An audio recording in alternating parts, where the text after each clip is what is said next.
세계 최고의 향수회사라고 알려진 지보단이 전략적 투자자로 참여를 했고, 기간 경쟁률은 매우 저조했지만 의무화객 비율은 10% 이상으로 준수하게 나왔기 때문에 이 공모주를 확실히 청약하지 말아야 한다 라고 또 하기는 좀 애매합니다.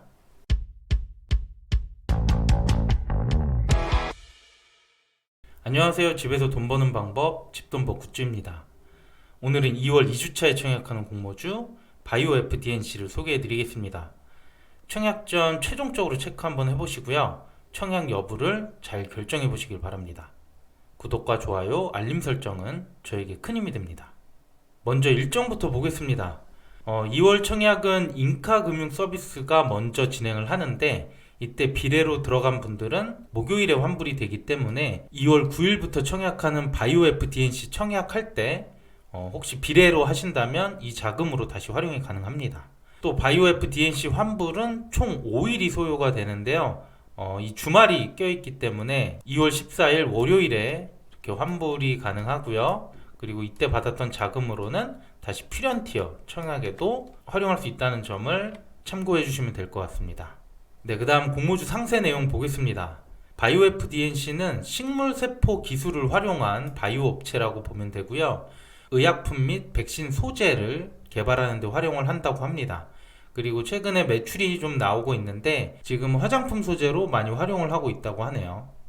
공모 주식수는 총 130만 주, 그중 25%를 일반 청약자에게 배정하고요. 모집 금액은 364억, 그래서 상장 시가총액은 2,446억이 됩니다.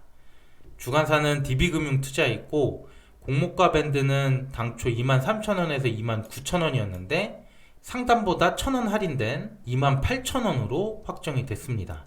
관련된 내용 조금 뒤에 다시 한번 말씀드리고요.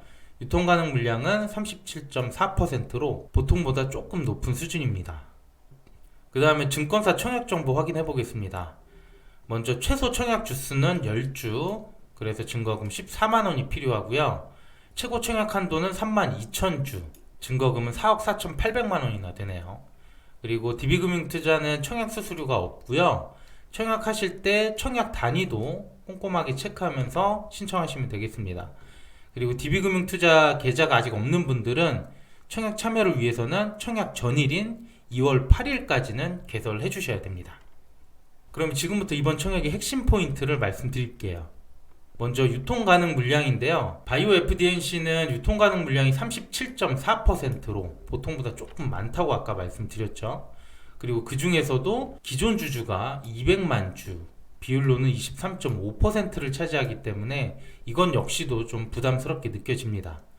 그런데 이 유통 제한된 기존 주주 중에 전략적 투자자 그리고 기타 주주를 좀 눈여겨볼 필요가 있어요.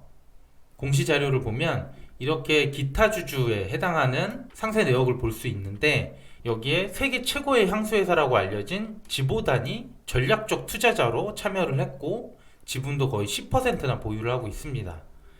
또 상장 6개월까지 자발적 보유 외수를 걸었기 때문에 이런 점은 바이오 FDNC의 성장성을 높게 평가하고 있다라고 볼 수 있고요. 그 외에 기타 주주의 이런 개인 주주들도 역시 자발적 보유 외수 6개월을 신청한 상태입니다. 그 다음에 공모가를 확인해 보겠습니다. 바이오 FDNC 공모가는 28,000원으로 아까 확정이 됐죠. 그리고 공모가 산정할 때 현재 단기 순이익을 적용한 게 아니라 2023년 추정 단기 순이익을 적용했어요. 작년 3분기까지 단기 순이익이 18억밖에 안 나왔기 때문에 23년 추정 단기 순이익을 적용한 걸로 보이고요. 연 할인율을 적용해서 현재 기준의 단기 순이익 112억을 산출했습니다. 그래서 적용 주식수로 나눠서 주당 순이익이 나왔고요. 공모가와 계산해 보면 적용 펀은 22.2배가 됩니다. 그리고 공모가 선정할 때 유사기업을 선정했는데 바이오니아, 셀바이오텍, 휴메딕스 이렇게 유사한 업종 3개의 기업을 선정했습니다. 그래서 이들의 평균 PER 28.9배를 적용을 했었는데요. 그런데 이 산출 시점이 현재가 아니라 작년 말이었거든요. 그래서 현재의 주가와 비교를 해보면 PER은 22.2배까지 떨어지게 됩니다.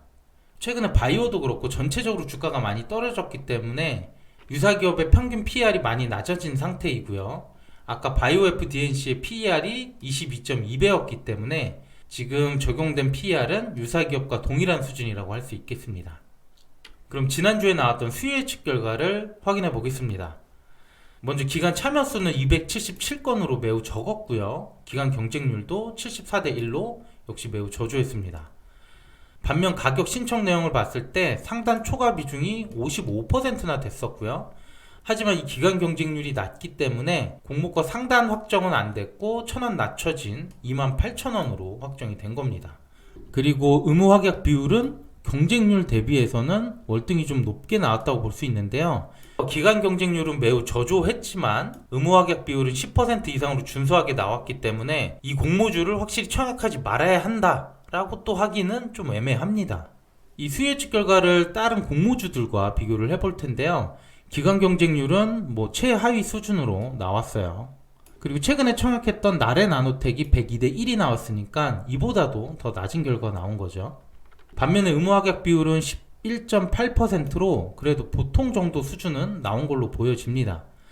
작년에 상장했던 피코그램이 13% 정도 나왔었거든요. 그런데 피코그램은 상장일에 따상을 갔었죠. 그래서 나쁘지 않은 결과라고 볼 수 있습니다.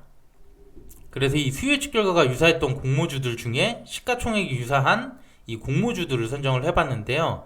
두 가지 그룹으로 비교를 해보겠습니다. 첫 번째 그룹은 기간 경쟁률이 100대 미만이었던 공모주들, 그리고 기간 경쟁률은 낮았으나 확약 비율이 높았던 공모주 마인즈랩과 비교를 해보겠습니다. 먼저 경쟁률이 매우 적었던 이 4개 공모주들을 보면 그래도 2개는 상장일 수익률이 20% 이상이었고요. 나머지 2개는 마이너스 수익률을 기록했습니다. 이들의 특징을 보면 수요 예측 결과가 저조했기 때문에 공모가 하단보다 최종 확정 가격을 낮췄고요. 이 공모가 인하율이 각각 16%, 36%를 적용을 해줬습니다. 하지만 리파인 같은 경우에는 하단으로 선정을 했고요. 지니너스는 하단보다 더 낮췄기는 했지만 마이너스를 기록하기도 했습니다. 반면에 마인즈랩 같은 경우를 보면 기간 경쟁률이 198대 1로 역시 낮기는 하지만 의무 확약 비율이 거의 20% 가까이 나왔습니다. 그래서 상장일 수익률도 28%로 비교적 괜찮은 수익이 나왔고요. 그래서 이 두 그룹과 바이오 FDNC를 비교해보면 먼저 경쟁률 100 미만이었던 공모주들은 공모가 하단보다 인하율을 거의 20%까지 잡아줬는데 바이오 FDNC는 상단보다 조금 낮아졌기 때문에 사실 하단보다 높은 공모가로 결정이 된 거예요. 그리고 마인즈랩과 비교해보면 확약 비율도 좀 떨어지고 기간 경쟁률도 확실히 더 낮은 것을 볼 수 있겠습니다.